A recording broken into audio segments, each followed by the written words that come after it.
o processo genético do cosmos. Ilustremos agora tudo isso com exemplos, tal como fizemos antes com o conceito de retorno cíclico, que reconduz a espiral seu caminho. Passamos agora com esse conceito do desenvolvimento da espiral maior, produzido pelo desenvolvimento da espiral menor. Notemos que se a linha da criação não é a reta, mas a espiral, isso devido ao fato de que esta é uma linha de menor resistência e de maior rendimento. Isto é, devido ao fato que essa é a linha de menor resistência e de maior rendimento. Tratando-se de realizar um complexo trabalho de destruição e reconstrução, a espiral é a linha mais curta, no sentido de que responde mais imediatamente à lei do mínimo esforço, pela qual se obterá o máximo efeito com o mínimo trabalho. No universo estelar, onde tudo acontece por atração, isso ocorre sempre por curvas. Nem sempre a natureza segue a menor distância. A natureza sempre segue o menor esforço, o menor custo energético.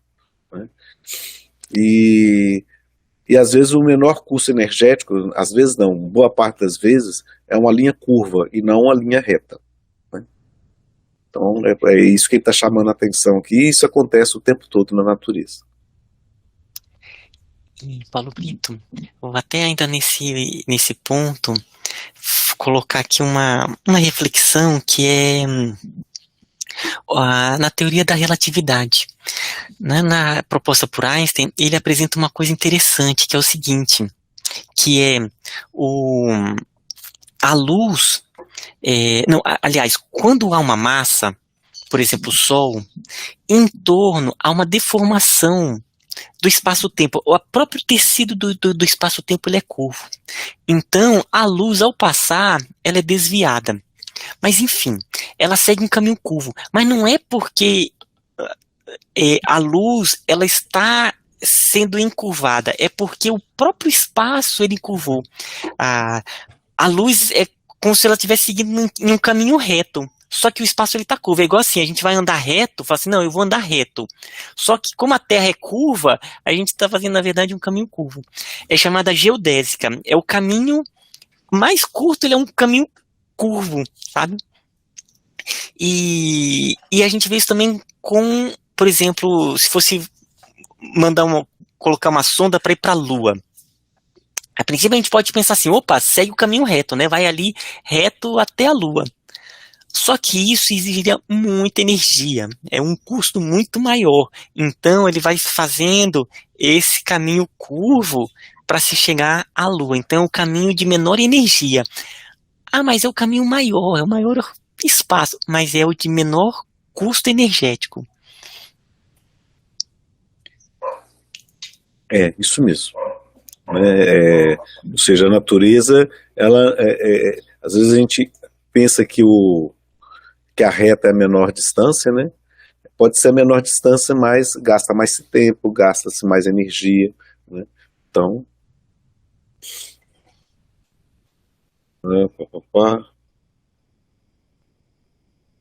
até no nível físico, vedes que a linha de menor esforço, lei universal, não é a reta, mas a curva, que responde a um equilíbrio mais complexo e é o caminho mais curto no sentido mais completo, não o espacial em que vos isolais e limitais vossa concepção de reta. No nível físico, vedes nos movimentos estelares e planetários a coordenação dos ciclos menores com os maiores, expressão visível do princípio dos ciclos múltiplos. Também o encontramos junto com outro, o do retorno cíclico, nos fenômenos mais próximos de vós. Observai o círculo pela qual passam as águas do estado de chuva ao de rio e de mar, e por evaporação volta ao estado de nuvens e chuva. Um ciclo contínuo, idêntico, no entanto, a cada rotação muda um pouco, e vai amadurecendo um ciclo maior, o da dispersão das águas, por absorção na terra e difusão nos espaços. Ciclos que caminham para a lenta morte do planeta. O ciclo volta sobre si mesmo, mas sempre com um pequeno deslocamento progressivo de todo o sistema. Quando ele fala assim, morte lenta do planeta, é bem lento mesmo, viu, gente? Né? O planeta ele não vai ter vida eterna. Né? Todos os modelos que a gente tem de nascimento, vida e morte dos planetas, né? Provavelmente ainda a gente tem bilhões de anos ainda de vida do planeta Terra, né? Mas com condições de ter vida semelhante à que tem atualmente, né? Não passa de 1 ou 2 bilhões de anos. Né? Então, obviamente que são modelos que são os modelos mais aceitos. Isso não quer dizer que está certo, né? É óbvio, isso é ciência. A ciência não trabalha com coisas exatas, com verdade absoluta, né? São com maior grau de possibilidade. E Paulo Vitor, também vou só fazer aqui uma reflexão sobre essa parte dos ciclos. Como que isso é profundo. E toda a natureza, se a gente perceber, ela está dentro de um ciclo, e, aliás, de vários e vários ciclos das quais ela está inserida. Então, né, ele colocou aqui o ciclo da água, né, tem o ciclo do hidrogênio, o ciclo do carbono, o ciclo da nossa vida, o ciclo dia e noite, o ciclo do ano, né, que é a volta do planeta em torno do Sol. São muitos ciclos que eles estão todos ligados. E o entendimento disso é o entendimento que cada ciclo ele tem um tempo próprio, ele tem o tempo de retorno, mas esse retorno sempre nesse plano acima, né, num ponto diferente. E isso nos traz um entendimento da própria vida, né? Então, nós temos processos que a cura vai seguir um ciclo, mas ele tem o seu tempo próprio. Que a natureza, ela tem um caminho que tem o seu tempo próprio. Então, essa vem a sabedoria de conseguir simplesmente entrar nesse fluxo e trabalhar com esses ciclos da natureza. Então, tem uma matéria, inclusive agora esse semestre eu vou dar, que é teoria de sistemas. E um dos pontos principais quando vai se pensar na criação de modelos de sistemas é perceber os tipos de ciclos em estruturas que parecem ser muito complexas, né? Porque quando você encontra um ciclo, aquilo é como uma unidade. Ele tem vários, né, tem alguns tipos de ciclo, tem alguns ciclos que são estáveis, tem alguns ciclos que são instáveis, que eles são explosivos, mas o reconhecimento dos ciclos em sistemas, ela é um dos pontos principais para conseguir se identificar um sistema. Inclusive, quando, por exemplo, quer desestruturar um sistema, você olha os ciclos, e aí você fala assim, opa, às vezes as pessoas acham que tocar num ponto é o mais fácil para quebrar o sistema. E não é só você perceber o ciclo, às vezes no ciclo tem um ponto que ele é bem mais fácil de ser atuado, sabe? Então, atuando ali, o sistema, ele quebra. Então, às vezes, você conhecendo o ciclo, um determinado ciclo de um sistema, aonde você atua é um ponto fraco, e você consegue, mas ele vai repercutir em tudo, repercute em tudo. E daí vem muitas reflexões, né? Existe a economia circular, que é você começar a trabalhar com a produção de elementos em que você tem todo o conhecimento do ciclo, desde a parte inicial da produção até o seu descarte, procurando formar ciclos que sejam cada vez mais harmônicos dentro da lei da natureza. Então, é muito profunda essa ideia dos ciclos. Observar. Posso só fazer um questionamentozinho? Minha internet está meio ruim, não estou conseguindo abrir o vídeo. Mas eu fiquei refletindo sobre essa questão do ciclo. Será que aí a gente consegue entender um pouco melhor o todos somos um? Porque eu fiquei pensando assim, observando aquela figura, se pode existir a possibilidade. É difícil a gente se pôr assim, todos somos um, eu estou aqui, ele embaixo tem um assassino que pega uma arma e mata 40 pessoas. Será que a gente poderia entender que todos somos um, mais ou menos assim, um ciclo, eles um pouquinho menos evoluídos e a gente aqui não sei se eu me fiz entender.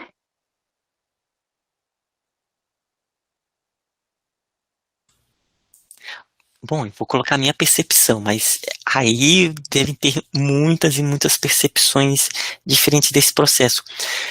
É, aqui a gente está trabalhando, acho que até foi no capítulo passado, sobre a questão de unidades coletivas, né? E aqui também dos ciclos, ele aparece, né? Que os ciclos eles estão ligados uns com os outros. E isso forma ciclos maiores em onde a gente está dentro de unidades coletivas. Então, no momento atual, quer dizer, aliás, sempre, né? São formações de unidades que têm a dinâmica própria. E, embora haja uma diversidade, mas há uma unidade. Então, essa é uma forma de se ver, né? É uma das formas que eu vejo como unidade. Nós estamos ligados e esses ciclos, eles se influenciam. Mas dá para ir até mais profundo nesse todos somos um, né? Dá para ir um ponto em reflexões mais profundas. Mas dentro desse assunto, eu acho que eu vejo dessa forma. O meu ciclos internos meus, ciclos nossos, estão ligados com ciclos de, eles estão entrelaçados, sabe? Um ciclo influencia o outro. Então, eu, eu vejo que isso é uma forma interessante, sim, de ver essa unidade, sabe? Porque estamos interligados por ciclos maiores e todos nós estamos conectados a esses ciclos, e a gente vê as próprias questões ecológicas que demonstram isso, né? Como modificar em ciclos planetários repercute em todos nós. Então, acho que é uma perspectiva que é interessante de se ver como unidade. Mas não sei o que os outros percebem isso. Isso que você colocou é interessante. A gente só não pode, assim, achar que nós podemos fazer parte de um todo, mas não quer dizer que eu sou as outras partes, né? Por exemplo, eu, como organismo, sou um todo, né? Mas a minha mão direita não é a mão esquerda.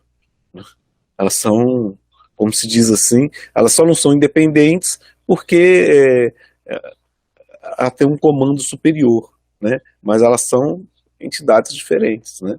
O pé é outra, né? A orelha é outra, né? Então, eu posso fazer parte do planeta Terra como um todo, né? Mas eu não sou o sujeito lá que é um psicopata, né? Mas eu, o psicopata e todos os outros formamos o planeta Terra, né? E dali essa consciência da humanidade, pode-se dizer, assim, não digo do planeta, porque provavelmente o planeta tem outras entidades que não são só os seres humanos, né? Tem os animais, as rochas, os vegetais, né? Tem tudo isso, né? Mas, quer dizer, eu posso fazer parte de um todo, mas eu não sou as outras partes, né? Pelo menos essa é a minha percepção inicial, né? O exemplo assim de analogia mais simples é o quebra-cabeça, né? Cada pecinha forma um quadro único, mas cada peça é uma peça. E essa questão da Ana é interessante para a gente até discutir pode até que algumas vezes essa ideia do todos somos um seja um pouco confundida com o que o Paulo está falando. Não é que todos somos uma coisa só. Nós podemos ser todos com o mesmo objetivo, com as mesmas esperanças, com os mesmos questionamentos até, como numa sala de aula. Todos são alunos daquela série, mas cada um tem as suas peculiaridades. Um aprende com mais facilidade, outro com menos, um é mais mal criado, um é mais respeitoso, mas são todos alunos daquela série escolar. E é essa a ideia realmente que eu penso do Somos Todos Um. Somos todos integrantes de uma coisa muito maior. Mas eu não vou ser nunca o Ismael, não vou ser nunca o Paulo, não vou ser nunca a Vânia. Cada um tem as suas peculiaridades individuais. Mas como o Ismael também disse, tudo é interligado, porque o que eu fizer pode afetar o Ismael, o Paulo, a Vânia, a Solange. Então, essa inter-relação que a gente tem, que assim baseia essa ideia do todos somos um. Esse todos somos um é num sentimento muito futuro, assim, de aspirações, de crescimento, mas a individualidade, creio que sempre, alguma forma, permanece. Perfeito, muito obrigada. Eu sempre tive essa dificuldade, porque eu imaginava vibracionalmente, a gente vai imaginando que vai aumentando a vibração e que daí ali tudo é um, né? Mas daí eu começava a pensar, mas de que forma a gente se liga nessa vibração tão baixa, né? E me fez muito sentido, muito obrigada. Nesse sentido vibracional, acho que aí é uma questão de somatório. A gente junta a minha vibração com a sua, com a do José, com a da Andréia, aquilo vai somando. Mas se alguém pegar ali, tiver a capacidade de dissecar, consegue ver a origem de cada uma daqueles feixes vibracionais que estão formando aquele todo.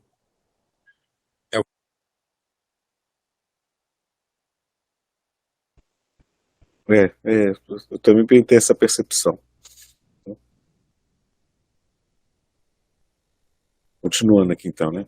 Observai em vosso mundo químico como os elementos que constituem vosso organismo provêm da terra, introduzidos no círculo pela nutrição e voltam à terra pela morte.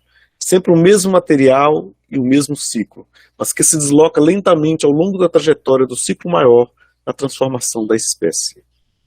Observai o ciclo de vosso metabolismo orgânico e como ele constitui função de longa cadeia de ciclos. Vosso corpo é uma corrente de substâncias que tomais de outros seres plasmófagos, animais, né? Que por sua vez os tomaram de seres plasmódonos, as plantas. São dois nomes que eu não conhecia.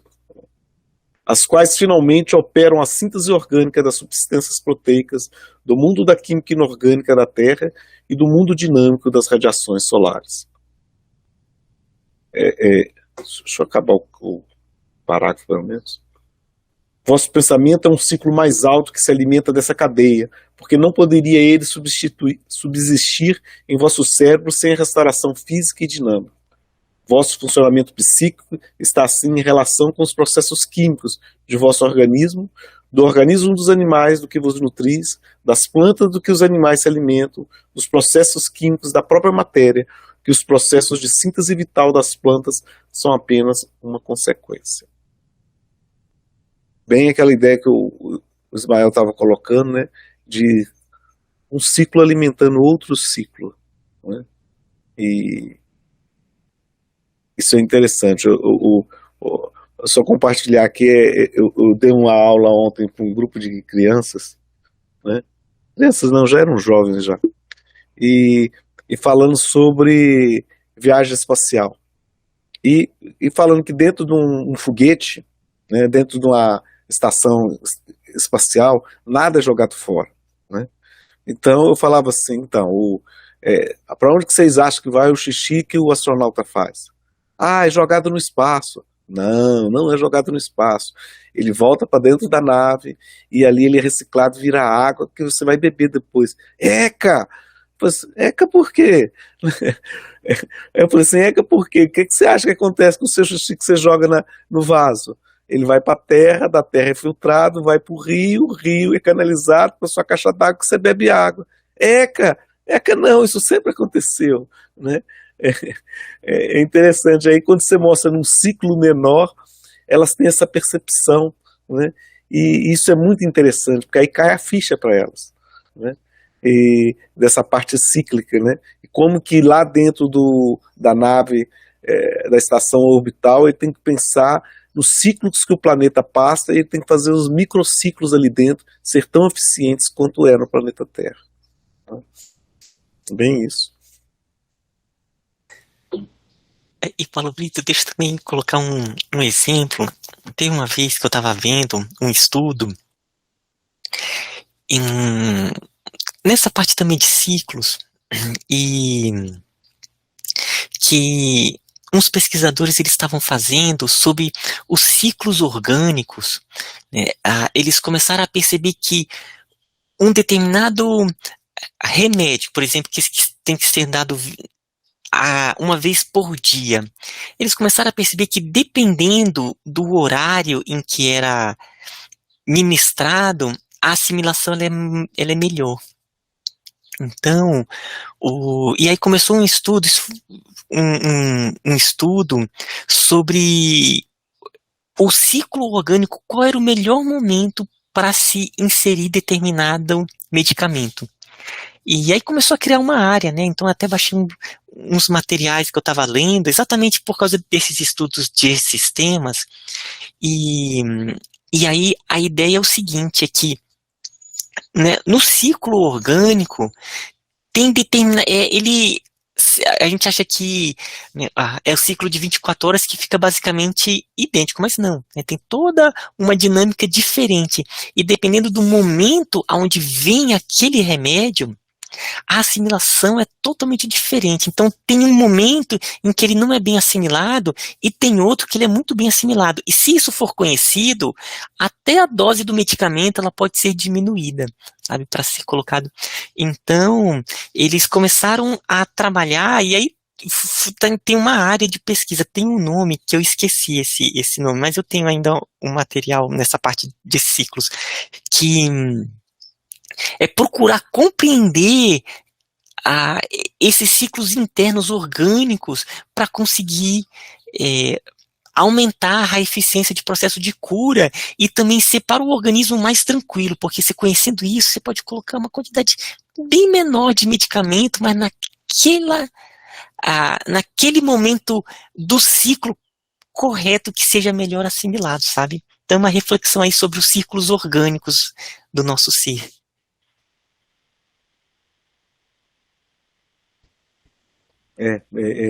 Tanto que quando você toma antibiótico, né, uma série de antibióticos para fazer, você não pode tomar de forma qualquer horário.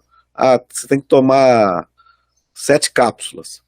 Vou tomar tudo hoje, porque eu não preciso tomar a semana toda, né? Não vai ter eficiência nenhuma, né? A medicina tradicional chinesa tem até um relógio biológico do dia, do horário de cada órgão, e eles até colocam assim, por exemplo, às 5 da tarde é o horário do rim, e é onde está a energia vital dos seres humanos, segundo a medicina tradicional chinesa. Então, se você fizer exercício das 5 às 7, você está tirando a energia do rim e perdendo a energia vital. E tem um horário, se não me engano, é das 5 às 7 da manhã, que é do intestino. É o melhor horário de evacuar. Ao meio-dia, do meio-dia a 1, é o do coração. É um horário de descansar, Tem vários horários assim que a medicina chinesa coloca bem certinho, cada um. Gente, que interessante. O Ocidente segue certinho isso, né? Depois eu até posto lá no grupo, tem um relógio bem desenhadinho, assim, é bem legal. E é bem coloca interessante. assim, bem interessante. Quando a gente começa a refletir, faz muito sentido. E outra coisa que é bem legal, eles dizem que quando o espermatozoide e o ovócito se encontram, tem uma explosão semelhante ao do Big Bang. E toda essa energia dessa explosão se armazena no rim direito. E daí vem também a mesma questão da energia vital estar no rim e de você fazer exercício e gastar essa energia. E as pessoas têm isso de fazer, né? Bem entre 6 e 7 horas. Então detona a energia vital. É um outro modo de pensar, né? Eu gostei, isso quer dizer que de meio-dia a 1, quando eu tô com sono, agora eu já tenho justificativa. É a hora de dormir. E daí eles colocam coisas assim. Depois que você almoça, se você faz alguma coisa, até uma leitura, até assistir TV, ou tomar banho, você tira energia do teu estômago, que deveria estar fazendo a digestão. E os antigos sempre diziam, né? Não pode assistir TV porque vai dar congestão, não pode tomar banho porque vai dar congestão depois. É uma sabedoria do sistema orgânico. Legal.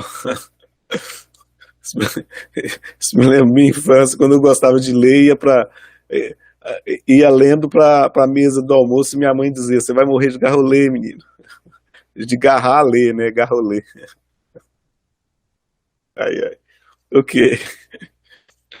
O- Os ciclos têm de caminhar inexoravelmente e basta que um deles pare para que toda a cadeia também pare e se quebre. Todo o ciclo da energia mecânica e psíquica que se desenvolve no organismo humano está em estreita relação com o ciclo da energia química dos elementos que configuram um círculo, pelas suas reduções, hidrólise, oxidações, síntese e processos afins. Quando a molécula de um corpo químico introduz-se por assimilação no organismo protoplasmático da célula, o ciclo do fenômeno atômico entra através do ciclo do fenômeno molecular, de que faz parte no ciclo maior do fenômeno celular. No mundo das substâncias proteicas, a química do mundo inorgânico acelera seu ritmo, dinamiza-se, adquirindo em velocidade o que perde como estabilidade de combinação.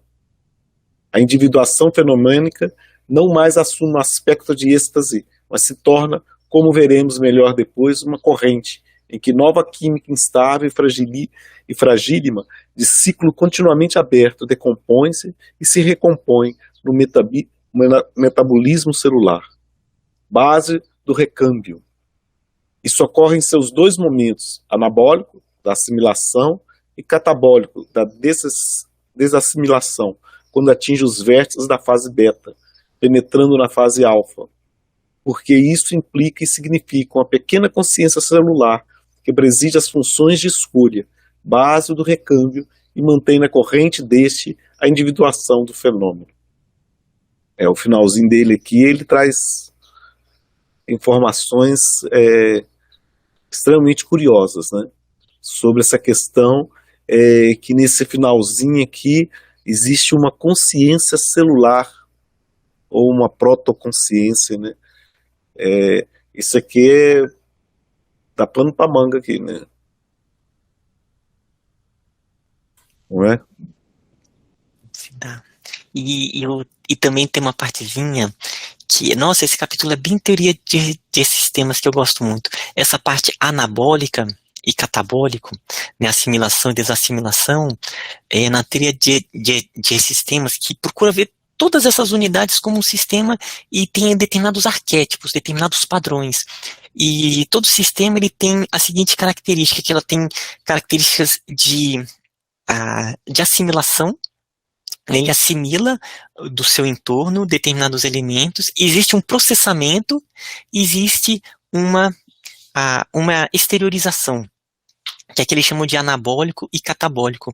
E dentro existem processos que são esses ciclos, e ligados, né, que a gente chama de feedback. E eu gostei desse nome aqui, ele chama de recâmbio. Eu nunca tinha ouvido falar esse nome, mas é o que se chama do feedback desses ciclos, que às vezes sai e volta. Eu achei melhor, né, até em português, recâmbio. Só que não é comum. Para mim foi bem interessante.